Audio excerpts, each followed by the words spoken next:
அதிமுக கடுமையான டஃப் ஃபைட்டில் 128 இடங்கள் வரைக்கும் வெற்றி பெறதுக்கு வாய்ப்பு இருக்குது. துரைமுருகன் அவருடைய தொகுதியிலே அவருக்கு ரொம்ப டஃப்பாக இருக்குது. அதே போல் செந்தில் பாலாஜி தொகுதியிலுமே அவருக்கு டஃப்பாக இருக்குது. டிஆர்பி ராஜாவுடைய தொகுதியில் அவருக்கு வந்து டஃப்பாக இருக்குது. திமுக கூட்டணிக்கு 100லேருந்து 106 இடங்களும், அதிமுக கூட்டணிக்கு 120லேருந்து 128 இடங்களும், தாவேகாவுக்கு ஒரு இடமும் வெற்றி வாய்ப்பு இருக்கிறதா நம்ம எடுத்த கருத்து நமக்கு தெரிய வருது. சிறந்த முதலமைச்சர் வேட்பாளர் யார் அப்படின்றதுல எடப்பாடி பழனிசாமி அவர்கள் வந்து 33%, மு.க. ஸ்டாலின் அவர்கள் 30%, விஜய் அவர்கள் 20%, சீமான் அவர்கள் 15%, யாரும் இல்லை என்பது 2% பதிவாயிருக்கு. திமுக ஆட்சியில் சட்ட ஒழுங்கு நிலை பற்றி உங்கள் கருத்து என்ன அப்படின்றது மிகவும் மோசமா இருக்கு அப்படின்னு சொல்லிட்டு 45% பேர் சொல்லியிருக்காங்க. சிறப்பாக உள்ளது அப்படின்னு 35%, கருத்தே இல்லை அப்படின்னு 20% சொல்லியிருக்காங்க. ஊடக நண்பர்களுக்கு வணக்கம். நம்முடைய Q7 மீடியா வந்து கடந்த 2019 நாடாளுமன்ற தேர்தலிலிருந்து தொடர்ந்து தமிழகம் முழுக்க வாக்காளரிடம் கருத்து கணிப்பு நடத்தி அந்த முடிவுகளை வெளியிட்டு வர்றோம். இப்போ இந்த 2026 சட்டமன்ற தேர்தலை முன்னிட்டு நம்ம 234 தொகுதிகளில் வாக்காளர்களை சந்தித்து கருத்து கணிப்பு எடுத்திருக்கோம். அதில் சாம்பிள்ஸ்னு பார்த்தீங்கன்னா ஒரு தொகுதிக்கு, ஒரு சட்டமன்ற தொகுதிக்கு சராசரியாக 125 பேர்களிடம் இந்த கருத்து கணிப்பு வந்து எடுத்திருக்கிறோம். ஒட்டுமொத்தமாக 29,250 பேரிடம் இந்த கருத்து கணிப்பு வந்து எடுத்திருக்கிறோம். சிறந்த முதலமைச்சர் வேட்பாளர் யார் அப்படின்றதுல எடப்பாடி பழனிசாமி அவர்கள் வந்து 33%, மு.க. ஸ்டாலின் அவர்கள் 30%, விஜய் அவர்கள் 20%, சீமான் அவர்கள் 15%, யாரும் இல்லை என்பது 2% பதிவாயிருக்கு. திமுக ஆட்சியில் சட்ட ஒழுங்கு நிலை பற்றி உங்கள் கருத்து என்ன அப்படின்றது மிகவும் மோசமா இருக்கு அப்படின்னு சொல்லிட்டு 45% பேர் சொல்லியிருக்காங்க. சிறப்பாக உள்ளது அப்படின்னு 35%, கருத்தே இல்லை அப்படின்னு 20% சொல்லியிருக்காங்க. தொகுதி வாரியாக முன்வச்ச கேள்விகள் என்ன அப்படின்னா, உங்க எம்எல்ஏ எந்த கட்சியை சேர்ந்தவர், அவரது கடந்த கால செயல்பாடு திருப்தி அளிக்குதா, இந்த முறை எந்த கட்சி ஆட்சி அமைச்சா நன்றாக இருக்கும் அப்படின்னு நீங்க நினைக்கிறீங்க, பிரதான கட்சிகள்ல எந்த கட்சியின் வாக்குறுதி உங்களை கவர்ந்தது, உங்கள் முதலமைச்சராக யார் வர வேண்டும் அப்படின்னு இவ்வளவு கேள்விகள் தொகுதி வாரியாகவும் முன்வைக்கப்பட்டிருந்துச்சு.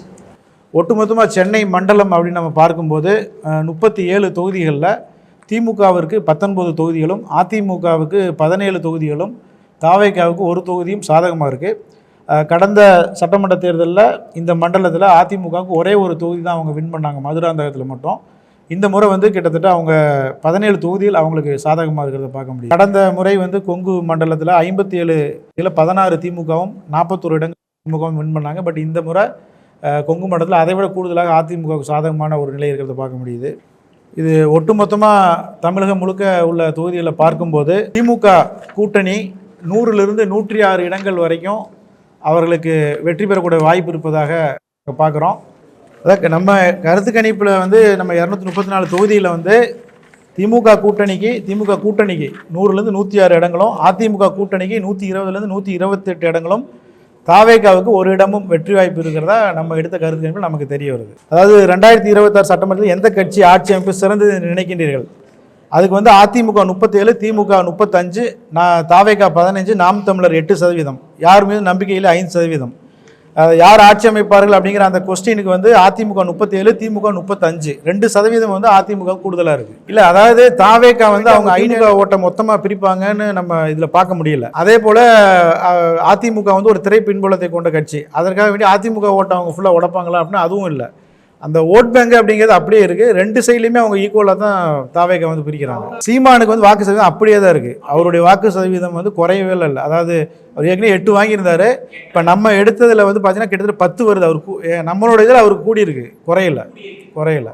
அதிமுக கடுமையான டஃப் ஃபைட்டில் 128 இடங்கள் வரைக்கும் வெற்றி பெறதுக்கு வாய்ப்பு இருக்குது. நம்ம நிறைய இடங்களில் கடந்த தேர்தலில் ரொம்ப குறைவான வாக்குகள் அதிமுக தோல்வி அடைஞ்சிருக்கிறாங்க. அதெல்லாம் வந்து அந்த தொகுதிகள்லாம் பார்த்தீங்கன்னா நிறைய தொகுதிகளில் வந்து நான் தொகுதி வாரியாக வேணால் உங்களுக்கு நான் சொல்கிறனாலும் சொல்கிறேன்.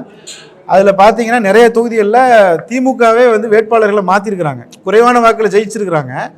அந்த தொகுதியில் மீண்டும் திமுக வேட்பாளர் நிறுத்தலை, கூட்டணி கொடுக்குறாங்க, இல்லை வேறு இடத்துக்கு மூவ் ஆகிறாங்க. அந்த வெற்றி பெற்ற எம்எல்ஏ வந்து வேறு தொகுதிக்கு மூவ் ஆகிறாரு. அப்போ அங்கே ஏற்கனவே போட்டிட்டு குறைவான வாக்கில் ஜெயிச்ச அதிமுகவிற்கு அது சாதகமாக இருக்குது.